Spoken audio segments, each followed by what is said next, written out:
Coming up next week on Coronation Street, Todd steps in to support Millie as she tries to hide the truth. Kevin gets major updates, while his doubts about Abby and Carl deepen, and Maria and Liam grow increasingly worried when Gary vanishes. Maria and Liam fret over Gary's.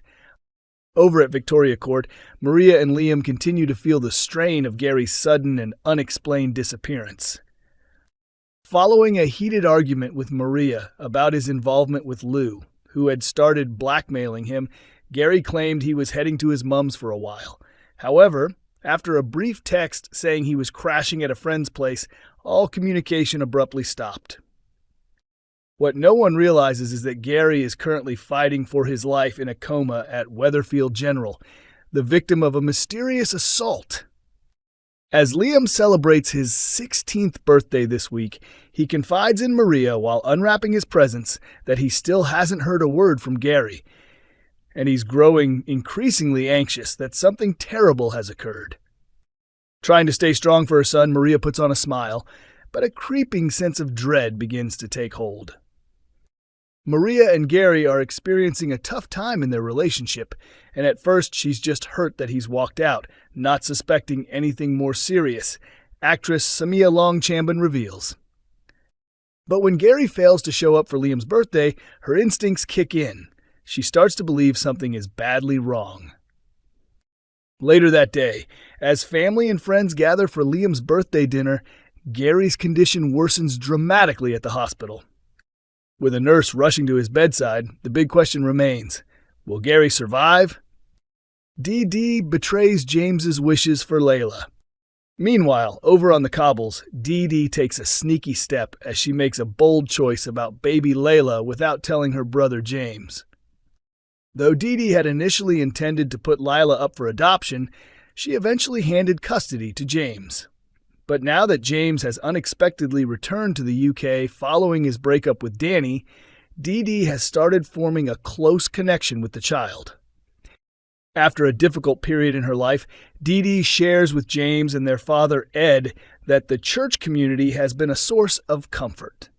James reacts uneasily, and things grow tense when he firmly asserts that Laila will not be raised in a religious environment. Refusing to let the matter rest, Dee-Dee later confides in Billy, asking if he would perform a baptism for Laila. While Billy is understanding, he gently reminds her that he can't proceed without James's consent. Despite the warning, Dee-Dee begins to quietly consider her next move.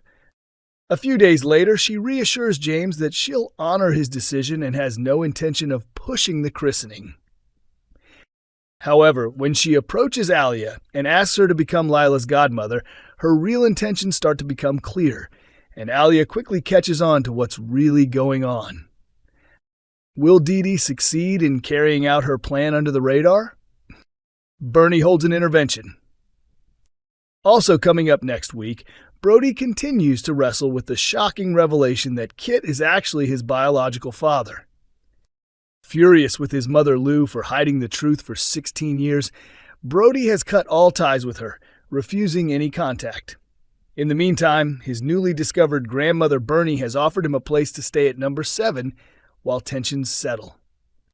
Trying to help mend the rift, Bernie urges Brody to reconnect with Lou and try to forgive her, but he quickly shuts her down, declaring that in his eyes, Lou no longer exists.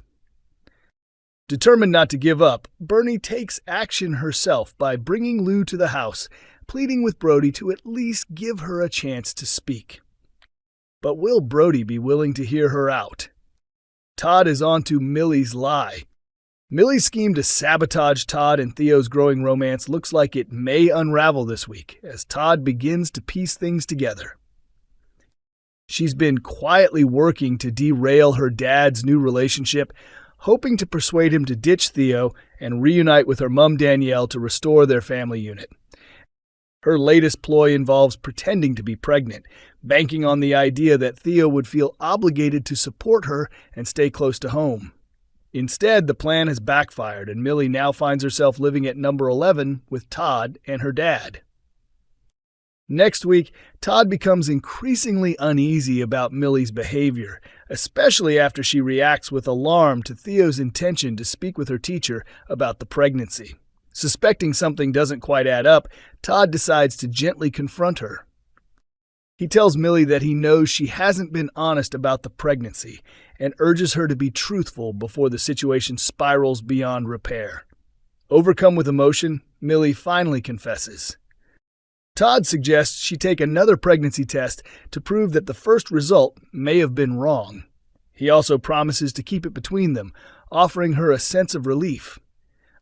Later on, when Theo returns home, Millie anxiously says there's something important she needs to tell him. But the big question remains. Will she finally tell him the truth, or is she preparing to spin another lie? Number 5, Abby attempts to get rid of Carl once and for all. Next door at number 13, Kevin may be on the verge of uncovering Abby and Carl's not-so-subtle flirtation, just as he gears up for a critical medical appointment. Abby has been trying to suppress her attraction to her brother-in-law ever since their chance run-in at Freshco's car park back in April, an awkward encounter that took place before they even realized who the other was.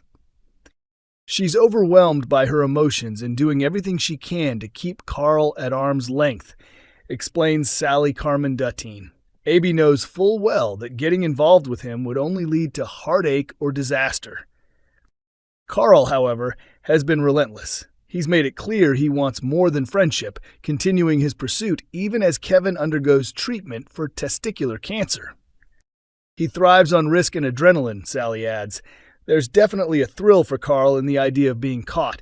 It fuels his impulsive nature and desire to live in the now.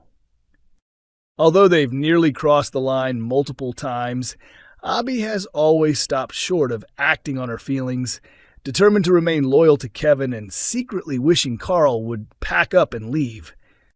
But things come to a head next week when Kevin glances at Abby's phone and sees a message from Carl, one that hints at deeper intentions. Alarm bells begin to ring. Meanwhile, over at the garage, Carl is up to no good, once again forging a dodgy MOT certificate as part of his plan to use the business to offload stolen vehicles. Fed up with the lingering tension, Abby storms over and warns Carl to keep his distance, especially now that Kevin has read the suggestive message. Later, when Kevin arrives at the garage, Abby draws his attention to a vehicle Carl recently worked on, pointing out concerning flaws in the repair job. But when Kevin reviews the security footage, he's stunned to see Abby herself tampering with the car. She deliberately messes with it to make Carl look incompetent, Sally reveals. It's a desperate move. She knows her feelings for him are dangerously strong, and if he stays around, it's only a matter of time before something happens. Her plan? Get Carl fired so he'll return to Germany and remove the temptation for good. But now that Kevin's seen the footage, will he realize what Abby's trying to do? And more importantly, what will he decide to do next? Kevin receives big news.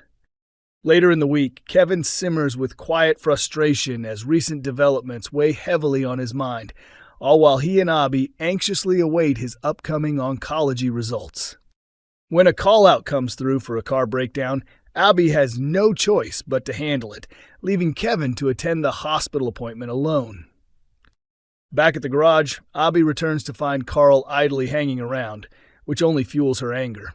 Carl, however, remains unfazed, boldly expressing that his feelings for her haven't changed and that he's certain she feels the same. Abby firmly shuts him down, insisting her heart belongs to Kevin and that she's happy with the life they've created together. Meanwhile, at the hospital, Kevin arrives for his consultation, preparing himself for whatever outcome the doctor might deliver. Has the treatment been effective, or is worse news on the horizon?